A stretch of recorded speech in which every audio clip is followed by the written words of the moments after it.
Oh, that's an interesting subject.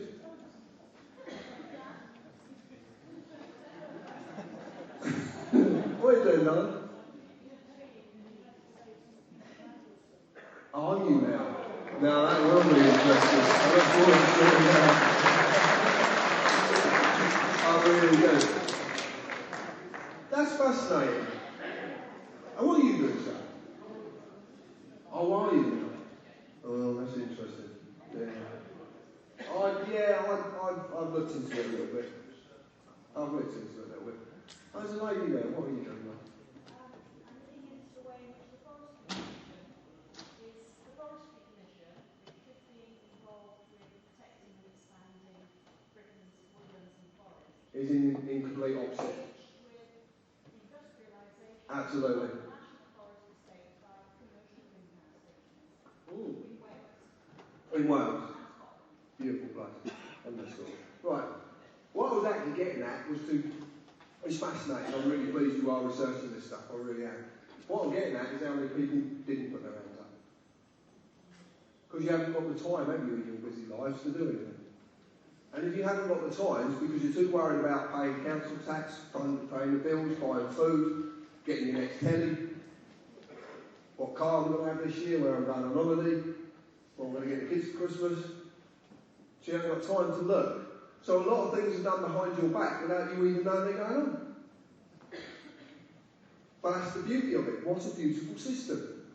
What a simple system. See, Einstein talked about simplicity. He talked about genius. Genius is nothing that's complicated. It's simplicity in its essence. Create the core belief system, get everyone to subscribe to it, and all you won't do for the rest of your lives is defend it. And especially if someone like me comes along and says, oh no, it's not like that. Oh, bog off, you're just a tattooed carpenter. What do you know? Not a great deal. But I know something different to what you do. And we all do, actually. When we're talking to people, we all know something different, if we care to listen. But we use these little things we use a thing in our lives called judgment. We judge. We judge people by the clothes they're wearing. We judge people by the way they look, by the colour of their skin. And that's quite relevant at the moment, considering all the so-called terrorism that's going on. I wonder who really are the terrorists. According to the newspapers and the BBC, we're extremists. CBC has just been labelled as extremists.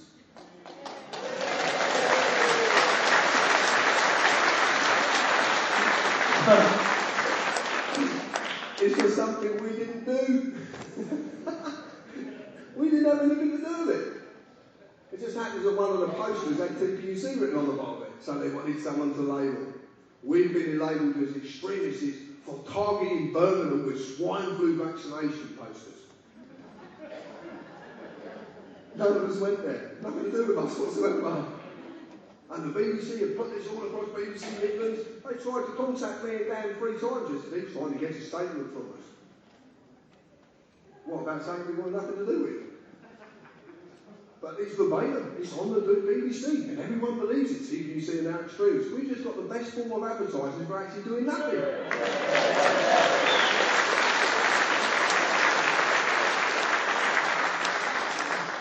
And it's something me and Elizabeth used to talk about and joke about, because we knew this little thing. We just had this little joke between us.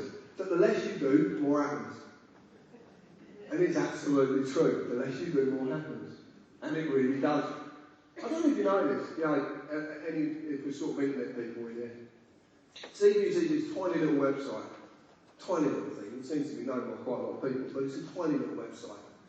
It's just picked up over 17 million hits this month. 17 million hits. We've doubled. And I've got a funny feeling it's going to double again. Now, relatively speaking, that's incredibly small considering how many people there are actually in the world or there is in the country or on the island. But it's a really good sign that we're actually starting to tread on people's toes. I had an invitation from the tax man last week to go to court again. Because he wants £43,000 or something. I'm just not quite sure what he wants. And yeah, exactly. And he's trying to make me bankrupt from a bankrupt company. Now, a lot of you might not understand that, but if you look at the Gold Standards Act and the Bankruptcy Act, you soon will understand that. So the taxman is he's a funny entity to deal with, actually. It's quite funny. And I have a lot of fun with it. So they started to break their own rules, and this is what I was waiting to happen. Because I've known this little thing, I've been doing this, I don't know, some of you might know it, this is why I don't want to do the talk as I normally do it. And it's a thing called no contract return to sender. If you actually define policy, the word policy, it actually means contract. So I know that if anything they're sending me via some form of policy, it's gone through Parliament, then it's a contract, and I don't have to accept it, so I just send the money back to them and get them to pay the postage.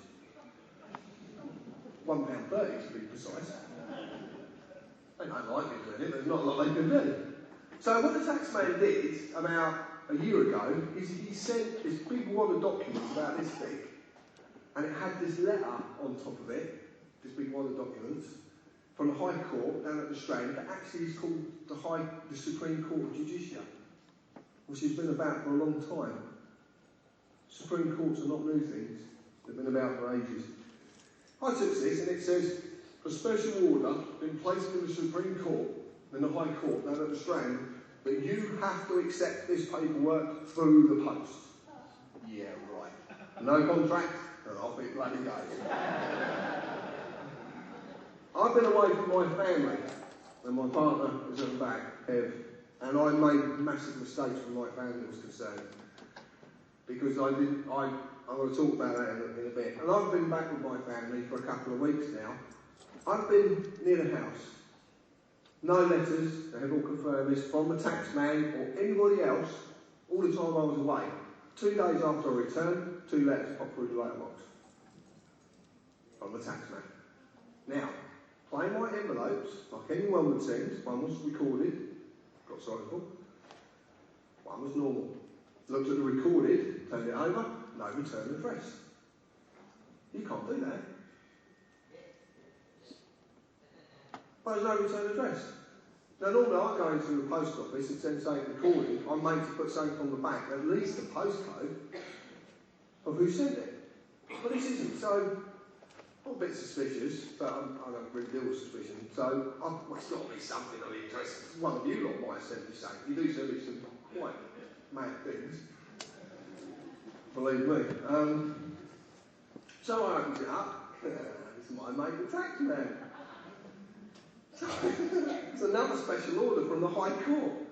This time you have to accept it by recorded mail and normal mail. Oh, bug off. No contract, it's gone back again.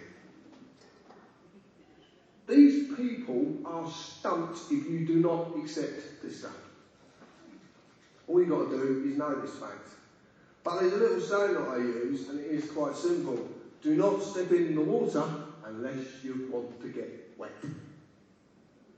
Lawful rebellion is about stepping in the water.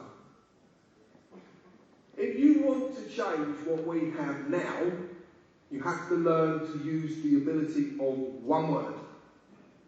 And that word is no. That's it. That's all you've got to learn. Say it. No. Oh, yeah, that was really impressive. I'm the troll on the bridge here. Come on, you've got to do better than that.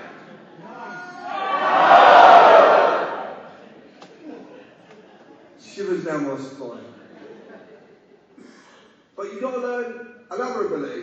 You've got to learn to say it politely, with respect, with dignity, all the time. You never, ever, ever get angry. Because they can't deal with you unless you get angry. If you get angry, they'll deal with you, because that's all they're taught. When you apply it, unpleasant, there's nothing they can do. I watched it melt in front of me. It's brilliant. I watched the machine break.